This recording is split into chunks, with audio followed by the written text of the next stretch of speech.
Yeah. That's helpful. Pretty good. Kind of a little slow. Yeah, for the first time ever. I mean, I have like slow times, like this is a slower time, but but I'm starting to. I've got a couple, three new girls, like So I mean, I'm slowly gonna pick back up, but. Okay, welcome. Glad to see everyone here out on this rainy night. Glad that you're here. And we're going to finish session 2 tonight with Theresa, and then next week we'll watch the video. Okay, and then we'll watch the video next week. Let me remind you, tomorrow night at 6, we're going to make the baskets. So if you want to bring something, help deliver, help put them together, all of that, all of the above would be wonderful. We're going to make 25 baskets. So I'd love for you to be here. We'll be here in this room. It won't take us very long at all. I think Claire said like 6 to 7 or something. It took us like 15 minutes. If everybody gets here at 6 and we get it going, it doesn't take very long at all. Because everybody's got other things to do as well. And then to deliver those. Okay? And but I want to say, Mom wants me to take her to work. I can come. All right. I guess that's the only announcement. So let's start with a prayer. Okay, Sandy. Pray for Georgia and Ella. Everybody that's sick. Yeah, there's a lot of sickness. I just got over it. Okay, so let's pray. Dear Lord, we thank you for today. Thank you for this time that we can together have a dry place that we can assemble together and that we can study. We thank you for our health, and we ask that you be with those who are not experiencing their best health right now. Help us to do whatever that we can to serve others and look for needs that are there that we can minister to. Please be with us tonight and help us put other things out of our mind and concentrate on the things that you would have us learn so that when we leave here, we more like Jesus, be his hands and feet as we meet each people each day. Thank you so much for your son. In Jesus' name. Y'all are here tonight. I didn't have my food. It's really icky outside, so it says a lot that y'all made it. Life can get really, really messy, can it? Really, really messy. And sometimes we can find ourselves in these messes and we don't even know how we got there, right? Like, how did I get here and how am I going to get out? And that's just the way life is. So, Esther finds herself in a really, really messy spot, right? We're on session 3, and we're going to hit on just a little bit of day 3. We're talking about probably what's in the very front there, but on page 55 in the book, it says, Esther's path to the crown is complicated and littered with injustices. Women aren't supposed to live in harems. Kings aren't supposed to abusively impose their will on innocent young virgins. And Jewish girls were not supposed to sleep with men who weren't their husbands, much less Gentile ones. Yet, here in the middle of all that is religiously convoluted, that biblical word favor, freighted with hope and promise, is showing up where it doesn't belong. Or does it? Perhaps this is exactly the place we should expect God's hesed for his people to be. So, we get into messes of our own making, and then we get into messes that are not, that we just step into the middle of. So, Esther's mess is really unusual, okay, because God has them in this certain period of time, in this time of exile, yet out of all the stuff that's just not right, okay, God brings her up to be in a place for such a time as this. So, is there a situation in your life that's messy and complicated? You don't have to answer that out loud. lots of messy and lots of complicated. So how does today's passage encourage you that God is still able to intervene and redeem?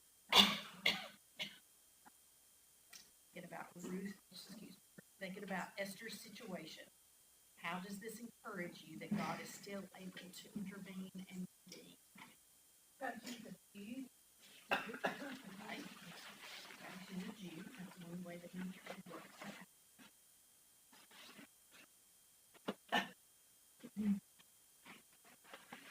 Here's the stuff that is taken as on a problem. Then you see it every step of the way.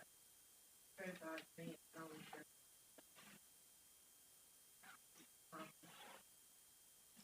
And while we may never be anything, God's providence is at work in our lives, It's at work every day. just like it was at Esther. Yes. And I think that's sort of the blessing of living quite a few years, is that you look back and you can see all those messes that you in somehow or another, and how God worked through that and worked it out for your good, brought you through. Some of the things that he Gives us hope for those things that we're in. Mm-hmm. One day they will end. And that perseverance, when you're in the middle of that, all that hit, that you can keep going because you know, have that hope, of that confident expectation that God is going to bring you through on the other side and bring you better than you ever were before. knowing that expectation.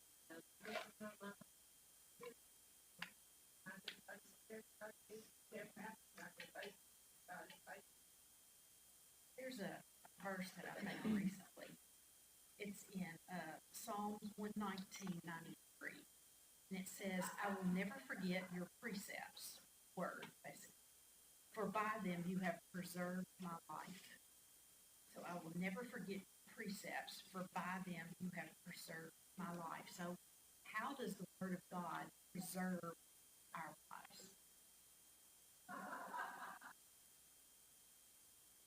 He said it. That's what he said. He does what he says. It's true, right?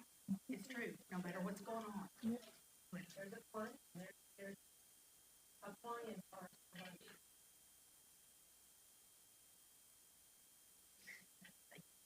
Let's look at Isaiah chapter 41.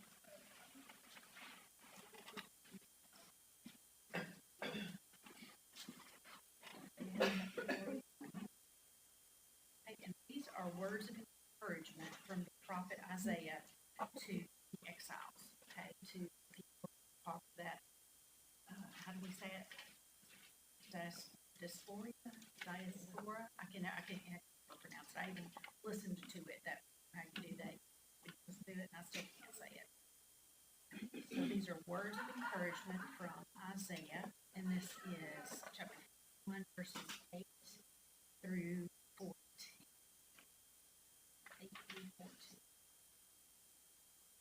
Actually, I think you can start at 9, and it sort of sets us up better. Who'd like to read that? Isaiah 41, 9 through 14. You whom I took from the ends of the earth and called you from the farthest corner, saying to you, you are my servant. I have chosen you and not cast you off. Fear not, for I am with you. Be not dismayed, for I am your God. I will strengthen you. I will help you.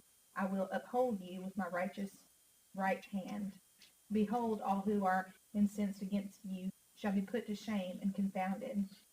Those who strive against you shall be as nothing and shall perish. You shall seek those who contend with you, but you shall not find them. Those who war against you shall be as nothing at all. For I, the Lord your God, hold your right hand, and it is I who say to you, fear not, I am the one who helps you. You said 14. Okay. Fear not, you worm, Jacob, you men of Israel. I am the one who helps you, declares the Lord. Your Redeemer is the Holy One of Israel. That worm sort of sticks out, doesn't it? It's not something you expect to be there. My version says, don't be afraid, even though you are weak as a worm.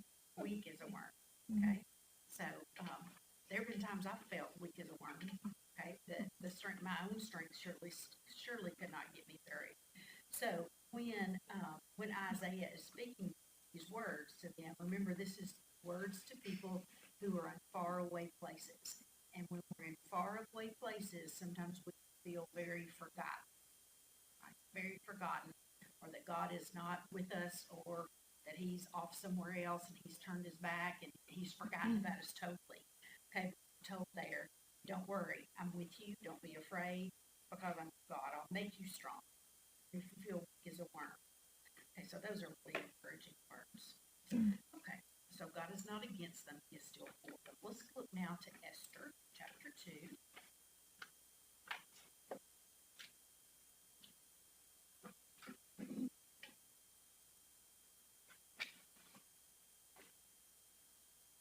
Verses 19 through 22. Esther chapter 2, verses 19.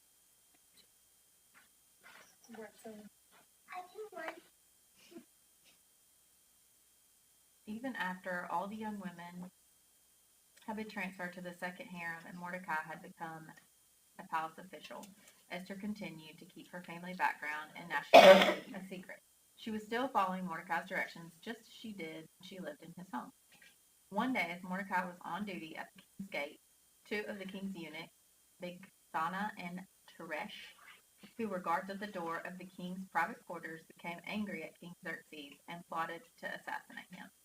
But Mordecai heard about the plot and gave the information to Queen Esther. She then told the king about it and gave Mordecai credit for the report. So this is another example of God's providence as we're moving through the book of Esther. Okay, so this is just sort of like another little, I don't know, something in their pocket they've got. So is it just coincidental that Mordecai just happens to be by the gate, by the king's gate? These men just happen to be talking about, hey, let's kill the king. And does Esther just happen to be, still in the harem, hanging out, waiting for the king to make a decision? See, when anything like that happens in my life or somebody else's life, they knowledge, that's a God thing. God thing. And we begin to look for those things, don't we? We begin to look for or wait for all the puzzle pieces to fall in place, okay, to make a clear picture out of the spot that we're in life. Yeah. Okay. So, Esther and Mordecai, she mentions that they are seemingly unaware of God's providence in their lives, as we so often are.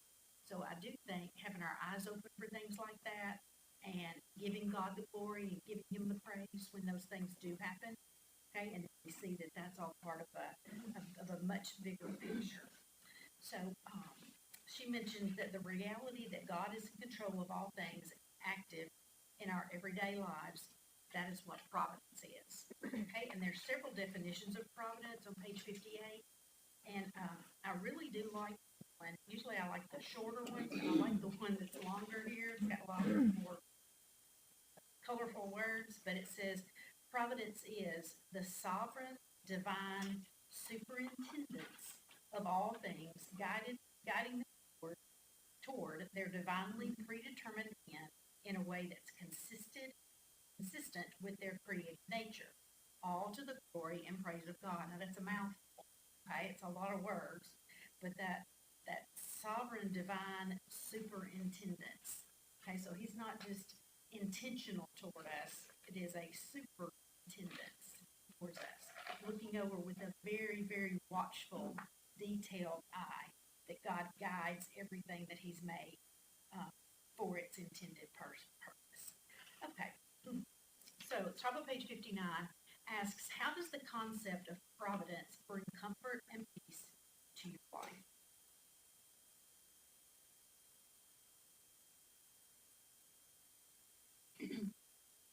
How does the concept of providence bring comfort and peace to your life? Well, when things seem all out of control, and things feel out of control a lot. Okay?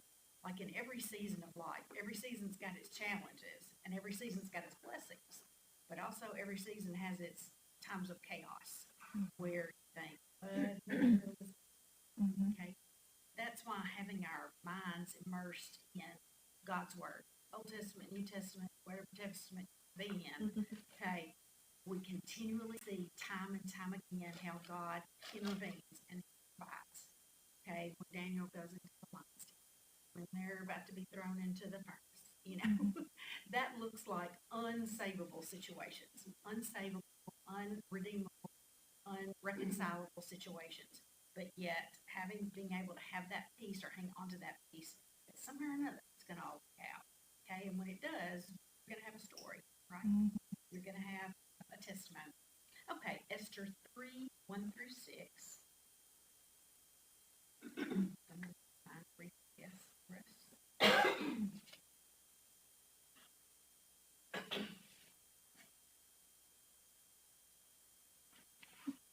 Esther 3 through 6. After these events, King Xerxes honored Haman, son of Mattatha, the Agagite, elevating him and giving him a seat of honor higher than that of all the nobles. All the royal officials sat down and honored him, for the king had commanded this concerning him. But Mordecai would not kneel down for honor.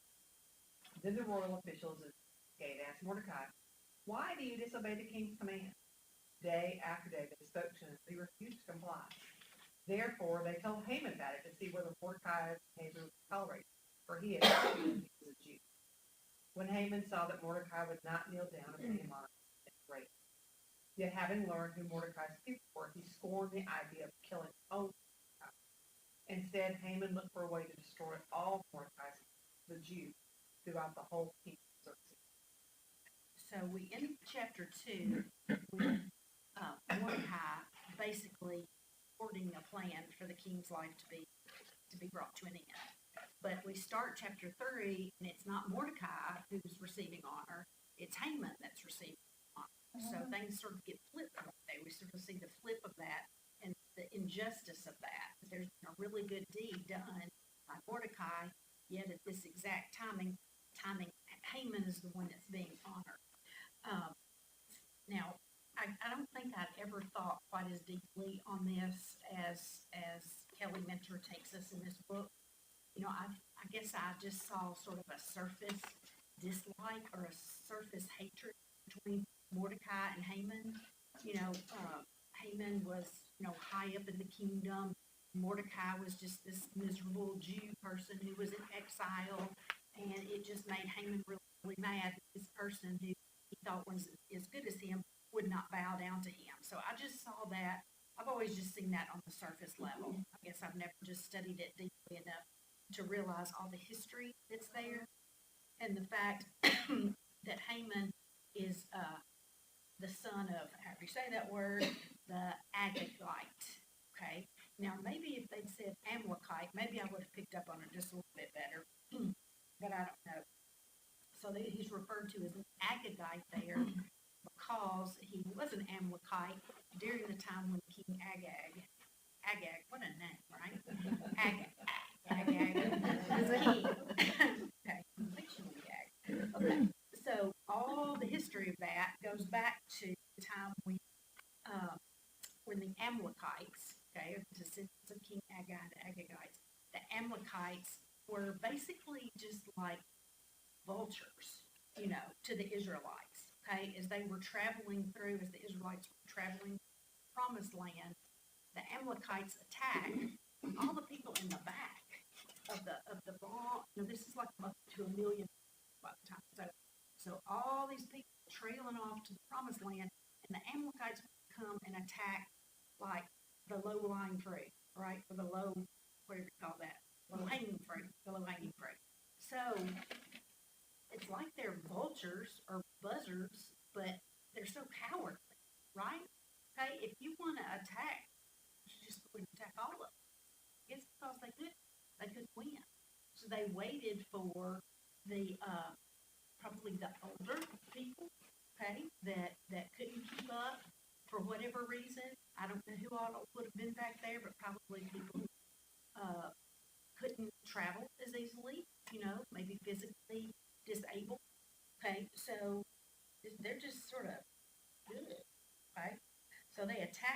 people that are in the back of this traveling caravan.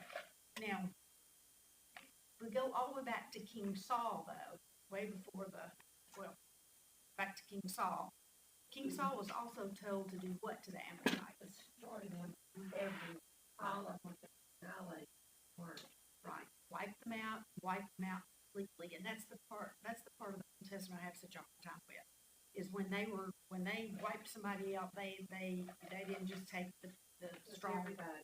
soldiers, they took men, women, children, I mean, everybody was out. That's what God told And of course, the whole setup, I have to get my brain sort of in that Old Testament mode. Okay, of the whole setup is when you've got this family who is in charge, this king and his family, they're over everybody. Their way was dominance, right? And if somebody wanted to take over, then they had to kill whoever was in control and everybody related to them. Because if not, there would be somebody with a bloodline, kinship, claim to the throne, okay? And those things don't die easily, okay? Folks remember, hey, I was nephew of the so-and-so king, so I'm going to hang on to that. I'm going to let that fester. I'm going to tell all of my kids about it, and then we're going to grow. One day, we'll come back, right? We'll come back to get you. Okay, that's what's going to happen. So that was the culture of the time. Okay, you had to take them down, every single one of them. So, ugh. So that's hard to get my brain around, but that was the culture of the time. Okay, so Mordecai and Haman, there's a lot more to that than just, I've got this big old ego, so therefore you should be bound down to me. The person doesn't amount to much, okay? It's what she referred to as tribal enmity, okay? What the heck? Tribal enmity, I didn't look up the word enmity, but it sort of seems like maybe the base word might be enemy. Okay, like tribal, they weren't just enemies like two people that like each other. Like they were tribal enemies. Like this whole people group over here did not like this whole group over here. So it was on, it was on. Didn't go up more left. It wasn't just an individual dislike. Okay, so it represented a long-standing rivalry between Israel and her worst enemies. So Mordecai's refusal to bow before Haman had a lot more to do than just some kind of personal dislike, or you're being a snob, I don't like you, so I'm not going to do what you think I'm supposed to do. Okay, so she asked another question that takes me a minute to get my head around, but it says compare Haman's reaction to Mordecai with Ahasuerus' reaction to Vashti, which she used to show up her food. So Haman's reaction to Mordecai in comparison to Xerxes' reaction to Vashti. They're both filled with rage, and why? Somebody's not listening to them. How dare you? Pride. How dare you? Don't you know who I am? I am the king. I am Haman. I'm way up here in control. And so when they feel disrespected, okay, they go into a flying rage. Okay, flying rage. So that's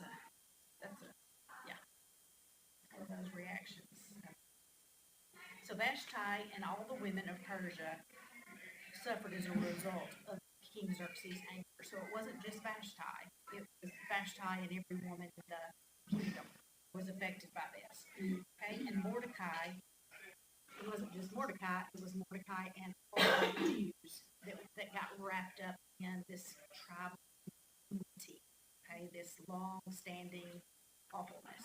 So the verse that says,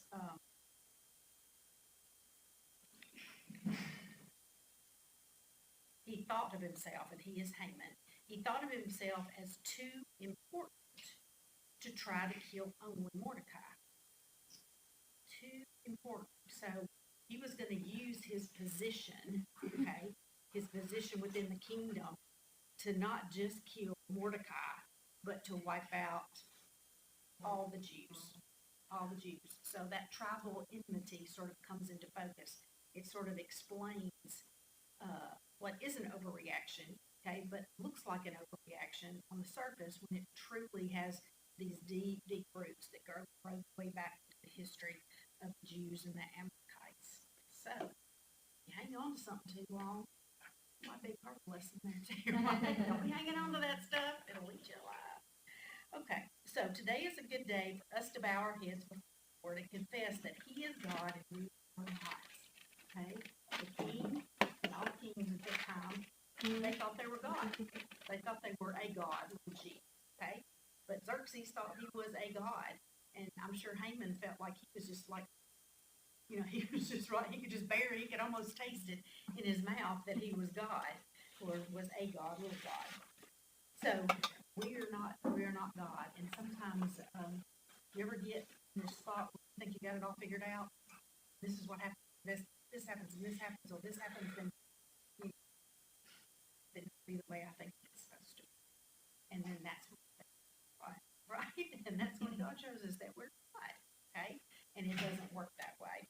Okay, so to confess that we want no part with Haman or Xerxes, we want to be clothed in the righteousness of Christ, to be at peace with one another so far as it lies within your power. Okay, to be at peace with one another so far as it lies within our power.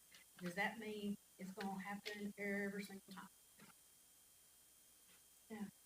Okay, but as much as it depends on you, yes. Okay, so if there's not peace, that lies on the other party. Okay, anchoring ourselves in this unwavering truth brings peace and comfort, especially when our circumstances are troubled. Okay, so page 62 is all about providence, and she talks about how that we try to make provision for our lives based on what we know. Okay, based on what we know and what we think could happen in the future.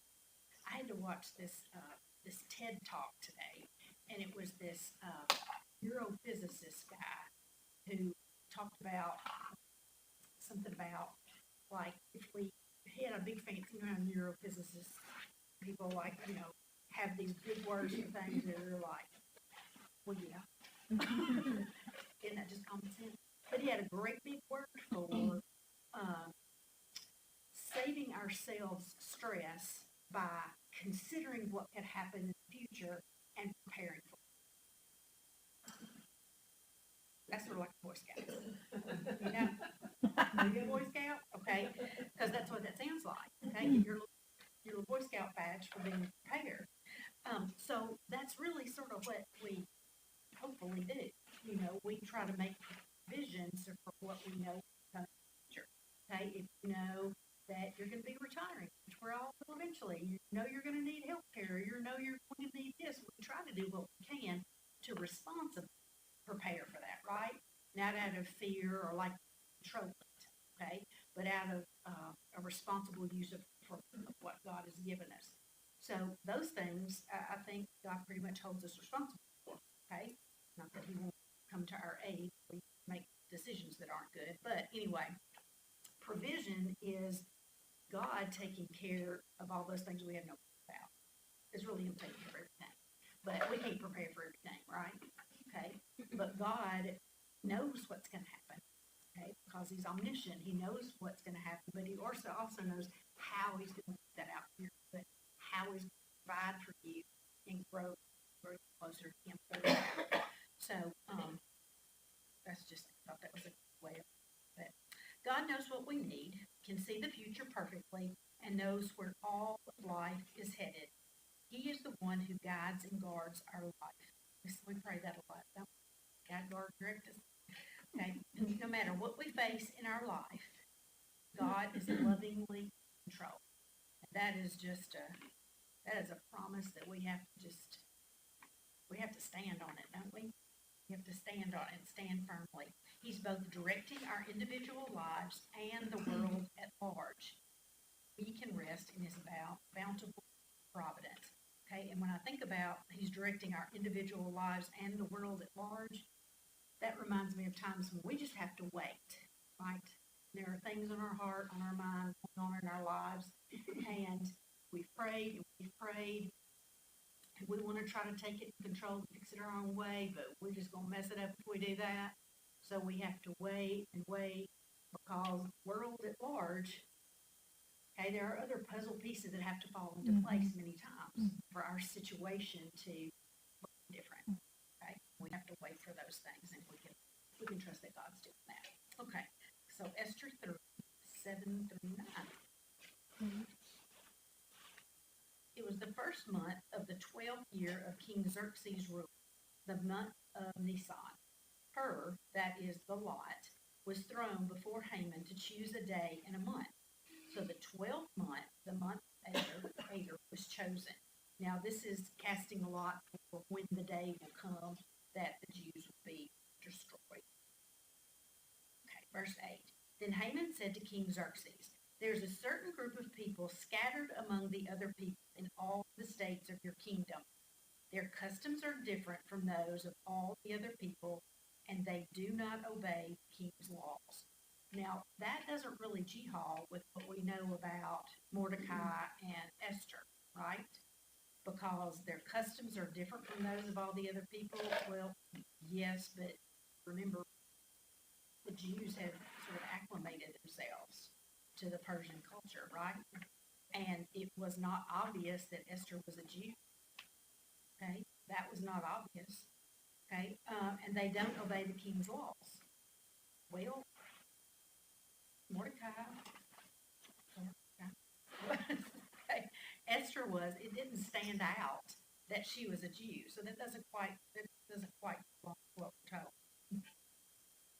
It's not right for you to allow them to continue living in your kingdom like they shouldn't even be breathing the air up in this kingdom, right? If it pleases the king, let an order be given to destroy those people. Then I will pay 750,000 pounds of silver to those who do the king's business. They will put it into the royal treasury. We need to do this. We need to do it. And if we do, okay. So Haman sort of bought his way into this, right?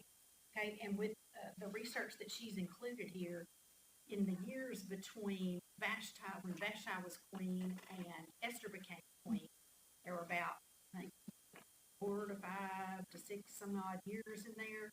And of course, the king had come off this 6-month banquet thing, right? This 6-month deal. So obviously that signifies that there's plenty of wealth. The king has plenty of wealth in his kingdom. But during those years between Vashti and Esther becoming, there was a decline in the kingdom.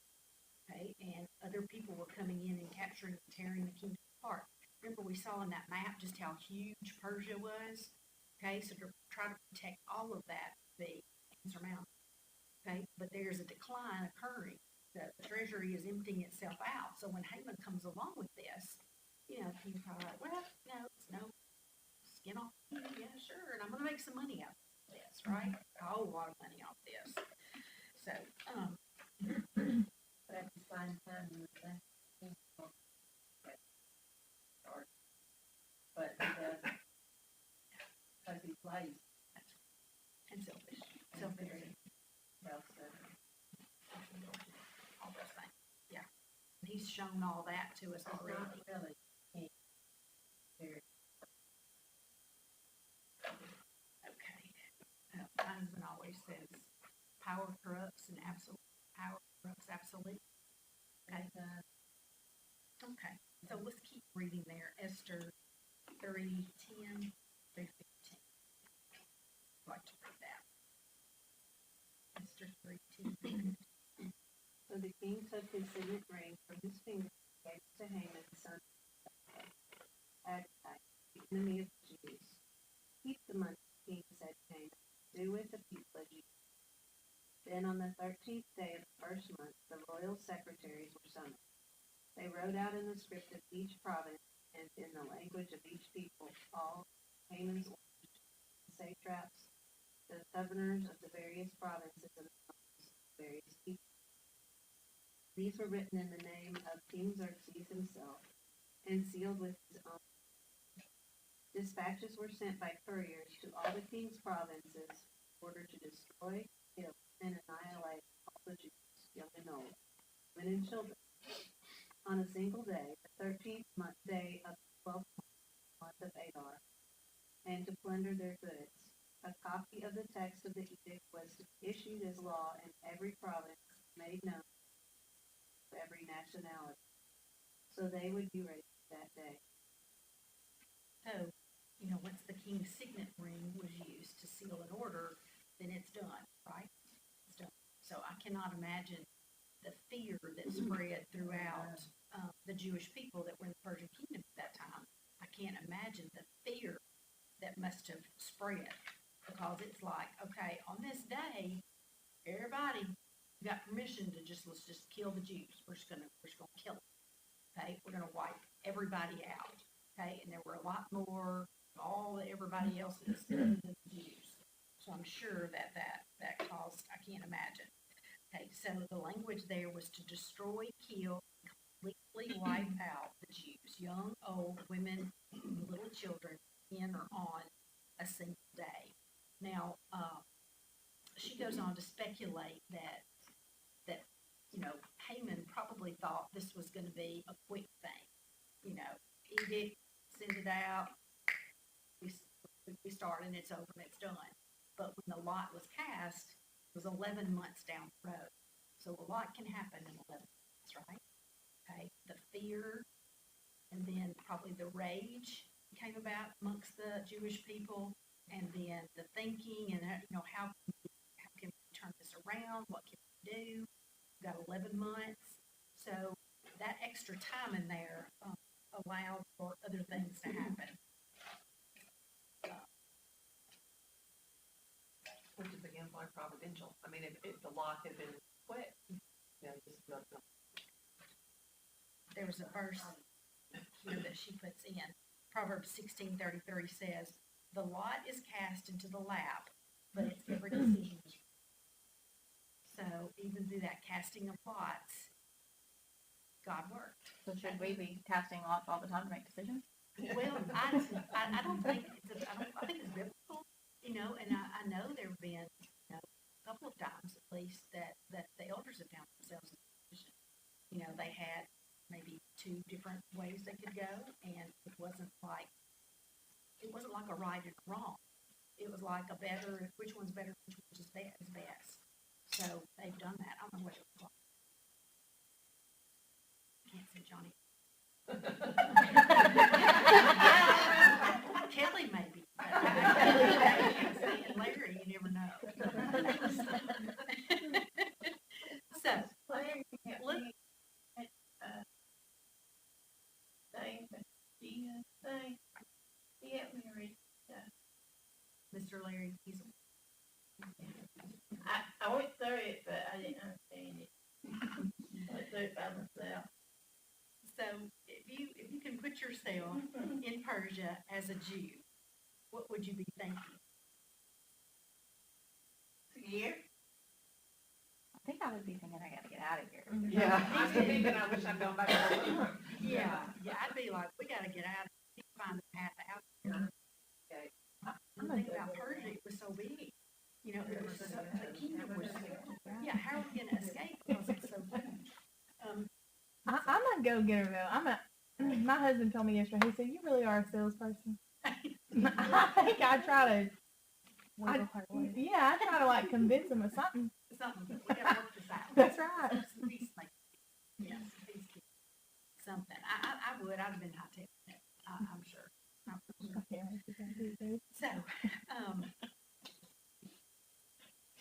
So verse 15. Did we get that card? Okay, so the messengers set out, hurried by the king's command as soon as the order was given in the palace of Susa. This last sentence is so telling. The king and Haman sat down to drink, but the city of Susa was in confusion. Just sat down to drink, no big deal. We're just going to wipe out a people group, no big deal. And they just sat down to drink, and then it set Susa into a state of confusion. Can you imagine if, like, you were a Persian but, you know, you had a lot of Jewish friends. Mm-hmm. A lot, I mean, what are you gonna do? You know, how do you respond in a situation like that? Mhm. It's a mess. Mhm. Okay, so we can take heart that God's providence is active in our lives, just like it was in the lives of Esther, Mordecai, and the Jews. Take courage that His Spirit is with you now. He loves you, is for you, and His faith rests. So much comfort that we can gain in looking back into these rich, rich stories from the Old Testament. They're not just the Bible school stories that we learn when we're young. Okay, so when we go back and dig into these, we see that they're a lot deeper. But there's a lot more there than what we really, realized. And of course, the Passover is mentioned also in Exodus 23:15 and Deuteronomy 16:8. Why did the Jews celebrate the Passover? Well, they celebrated it so that all their lives they would remember the time that you lived. They would never forget that huge deliverance and God's providence throughout that whole time in history. And it's not 7:30. It's not 7:30 at all. It's like 7:17. So, y'all been so good. Y'all want to just talk for a while. Just turn to your neighbor and talk. I love you. You're doing a great job. I love this. She has good study. She really does.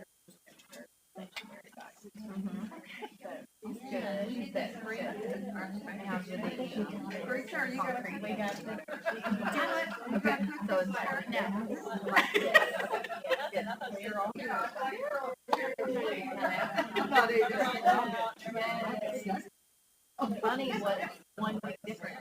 Or I mean, maybe one that, but Yeah, I know. it's like nuts. It can be nuts again. Never know. You gotta have that break, man. But it never stays the same, right? It never stays the same. Plumbing, is it all good? Yeah. Everything is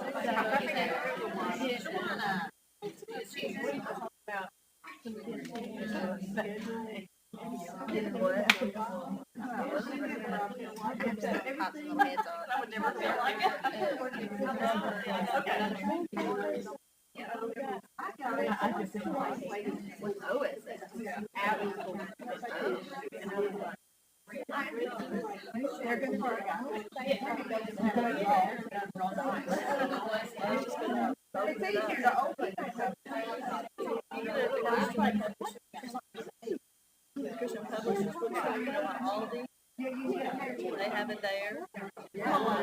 It's pretty bad. Daddy, I told him, I don't really want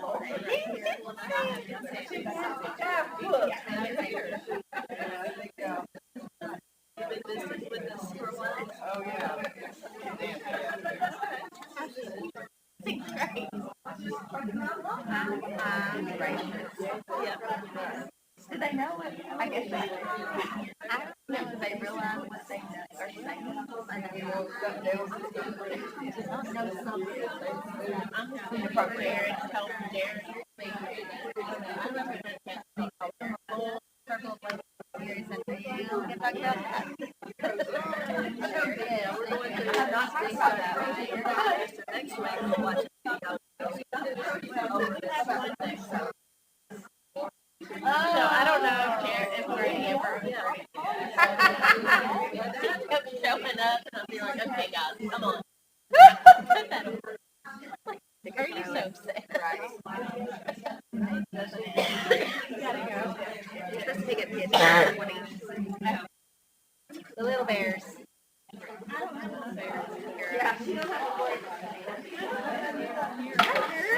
Yeah. Belt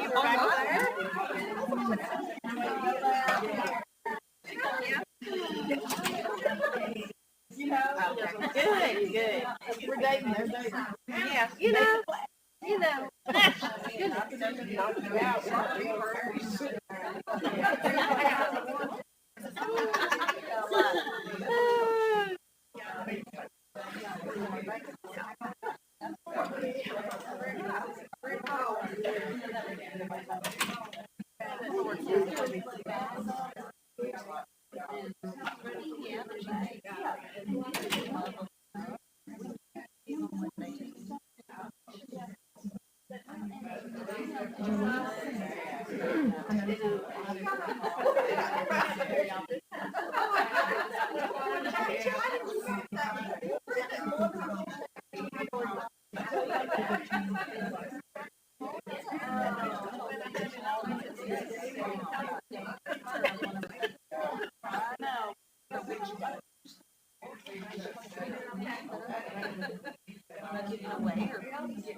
Spell cast on me.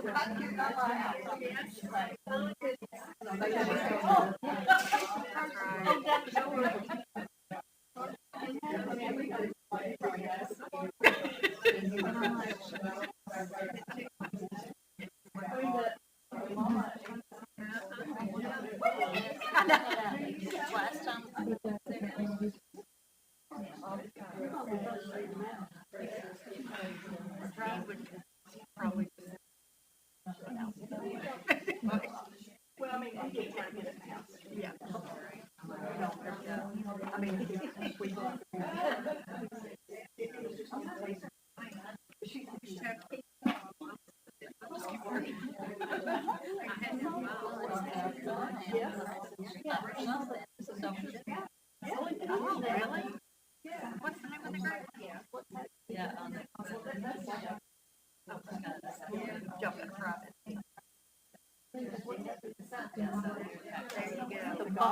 There's a lot going down there.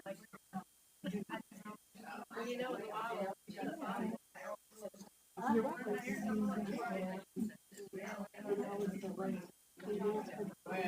know.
Paula went that way.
I'm just. Okay.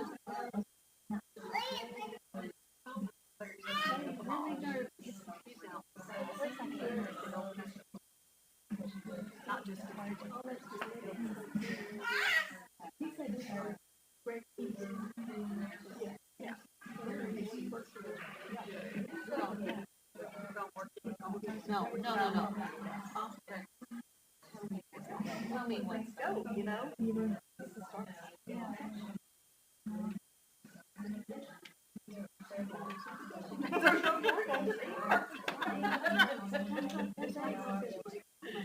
I know. I don't know about that. That don't sound like a winning dish. You might do it.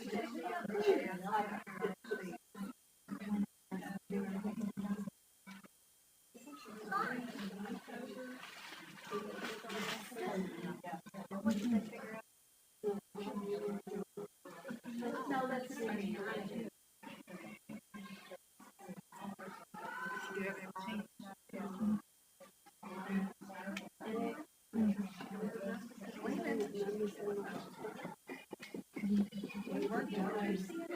Please come here, man.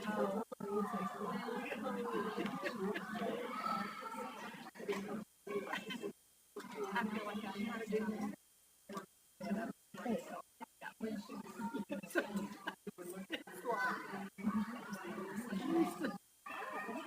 No, that's what I was.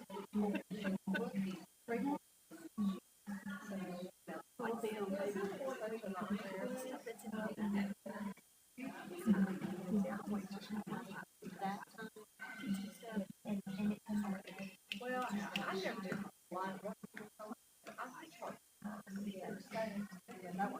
Move my mouth around so much.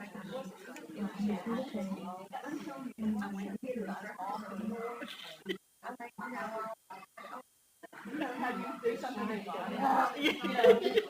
shuffle that.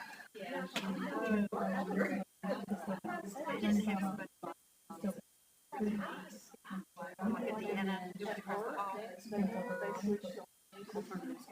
She didn't want to come on that one in. Last Friday, breaking down a letter. I can do well.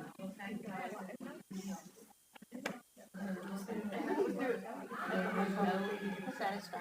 But I was doing something.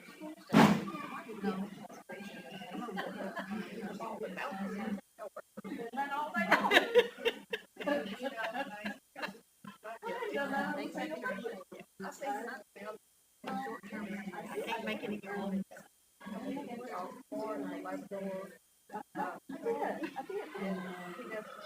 Oh, no, I did that many times. I do it too. Now it's got, it's already.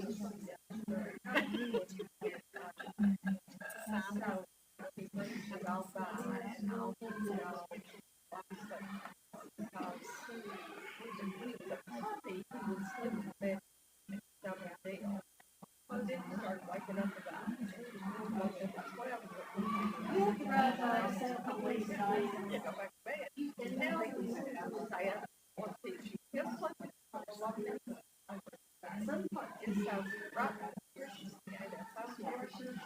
And then, you know, it's basically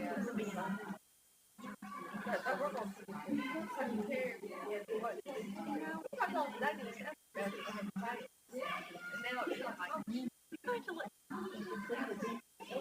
give me a whole hour, just sit on the front side, I do that, is that point. We don't like it. It's not like one bit. We know where. That's why you just got to laugh. Meanwhile, you're all by yourself. Nobody to talk to. In a separate car. Yeah, I see how. Thanks, I'll grab you some stalls.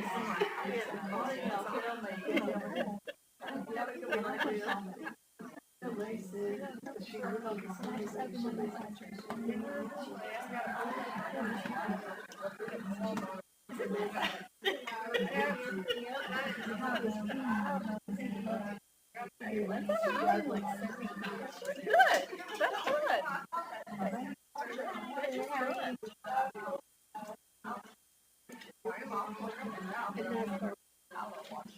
Which I don't like. I don't understand. I mean, I don't mind watching it, but I don't understand the point system and all that. Oh, it's a head.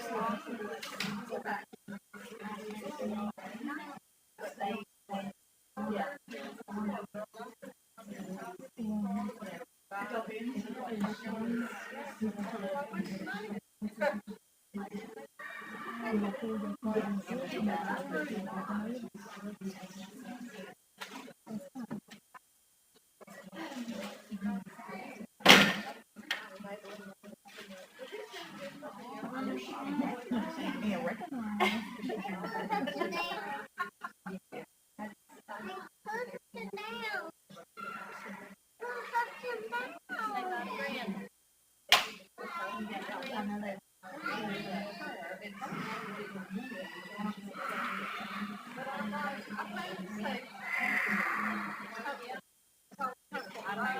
That's right.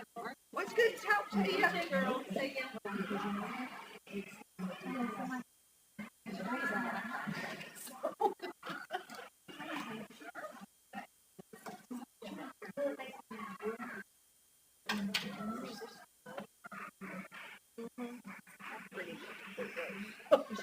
If you ask me, pretty nasty.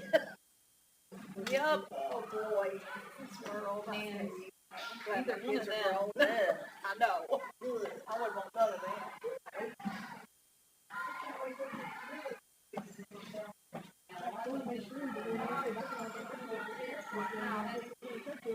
I came down there because ain't nobody. I thought that I'm like, this on Wednesday, like the light was off and everything. I didn't know where it was, and I walked down there. I was like, This all by itself.